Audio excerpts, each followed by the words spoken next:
In the last section, we were talking about brand. One thing about brand, it's one of the most abused words in business along with strategy. That's just my opinion. But some of the keys in developing a brand is your message has to tie your vision into your mission. An example is when Johnson & Johnson, this is before many of your time, but Johnson & Johnson on the shelves had poisoned Tylenol. And it wasn't their fault. Somebody poisoned a couple of bottles. And the CEO of Johnson & Johnson decided our brand and the trust we get from our customers is worth more than millions and millions of dollars. So they removed every last bottle of Tylenol from the shelves. And a byproduct of this is now we have those plastic seals on caps. That was started by Johnson & Johnson.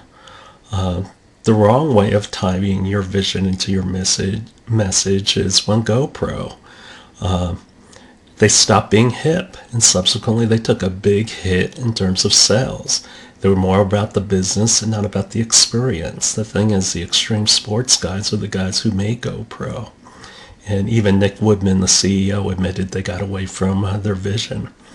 Your actions have to support your brand. For example, Toyota, when they had airbag issues, they fixed them all. On the other hand, when Dell had problems with motherboard issues, they tried to cover it up and say it just needed a software patch. Yes, they ripped my daughter off of $1,000 in her computer because they refused to give her a refund.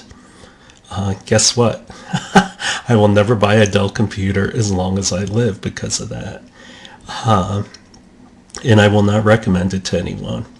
The thing about your brand, it has to be consistent for life.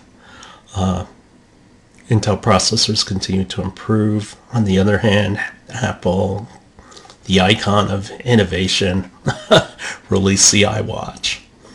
The crux of branding is simply this.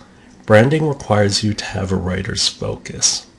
If you look at great writers, what they actually do is there's a reason for every single word in a text. You can see exactly what it is they were trying to do. They agonize it over to that degree. And that's where your brand has to develop consistency, your communications, your colors, your logos, and everything. It all has to tie together. In terms of the tactics of going to market, so you want to get customers, so you want to acquire them. You want them to be active. And ideally, you want them to come back so you can sell them more stuff. And so what we're talking about is the hierarchy of effects, that basically everything is in series and all things in series diffuse. The thing is, the rule of thumb is that you need to make 50 calls to get 5 to 10 contacts. And so these are the fundamentals of what you're trying to do. In terms of digital media, there are 5,000 digital media companies out there right now. And I think someday it's going to grow to be like 100,000.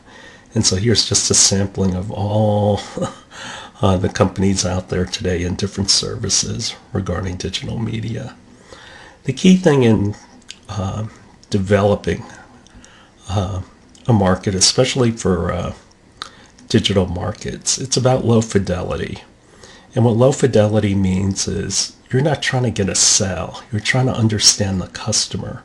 This works well for software. What it comes down to is when you're using these digital channels, what they found in digital marketing is that when you like you do a search engine or something like that, or you do something inbound, then you've already expressed intent. You have an issue, you have an interest in the area. Once you express intent, that's half the game. So what they need to do now is not to push sales on you, but make you feel even better about the product because you're already motivated. So once they can do that, then that correlates to sales. It's more about doing the right things as opposed to forcing you into something. And so generically, what you're trying to do is you have a hypothesis of how you're going to land your customer. And so how do you measure it and keep modifying it and changing it? And so the things you're trying to do is validate. Basically, is it what you think is going to happen? Is it really real? And so you're validating your business model, your market, your product features. And so you need quantitative means to go about doing this. This also applies to your MVP. You want to, bottom line is you want it to be profitable. What are the steps you need to take? And so now you're talking about hierarchy of effects. What is your probability of converting at every level? And so what are the things that define that probability? What are the attributes? And then quantitatively, how do I get that feedback, whether it's A/B testing, conjoint, or design of experiments? And did you meet your metric? Some examples of things you're looking at is, and this is one thing that drives me crazy about a lot of entrepreneurs, they don't know when they break even. And that's the first thing you should know, because investors are going to want to know it. How do you grow? Do you use comparables? Do you do regression or models? What assumptions do you make? And you make some. You just have to defend it. For example, you could say we're going to do an email campaign and we expect 3% conversion. Where do you come up with 3%? Well, that's the average response rate to email. Part of the reason why I've always said that you need to get it to work 7 times in a row is because that's the standard for 95%. If you multiply 7 consecutive runs in a row and they work, it means that you have a 99% chance of it working. In terms of your customer, when you meet them, what are you going to do? And so first, you're going to be talking. And so you go out and talk to people. You want to learn about what their issues are and what the entry points are for you for selling. How do I create awareness?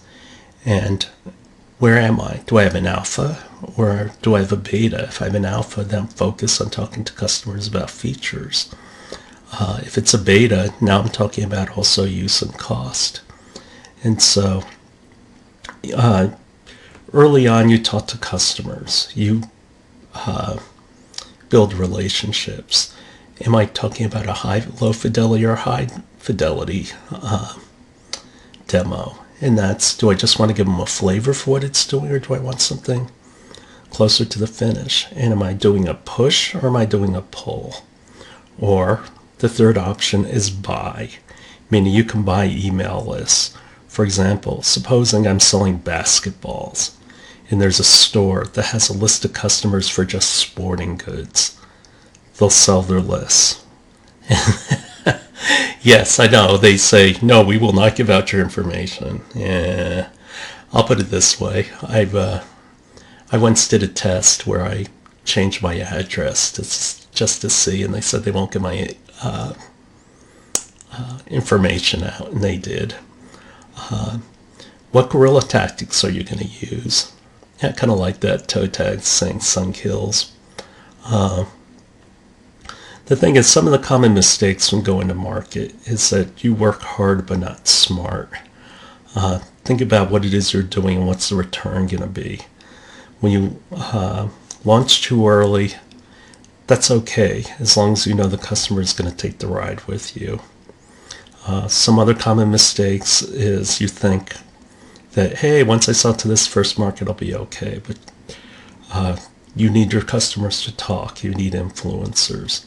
Did you really know your customer well enough? And does your customer know you well enough? And so here's an example of a scorecard. Every meeting you have, you should basically jot down how you think it went. What is it that you learned? When I did job searches, I'm hoping this is my last job. Yes, I've come to ASU to die. But the issue is, what I did is I make a spreadsheet, and it's like, who do I apply to? What, the background on their information. It was basically a sales sheet. And that's how you should go about these relationships. And we'll talk about the rest of this in the next lecture.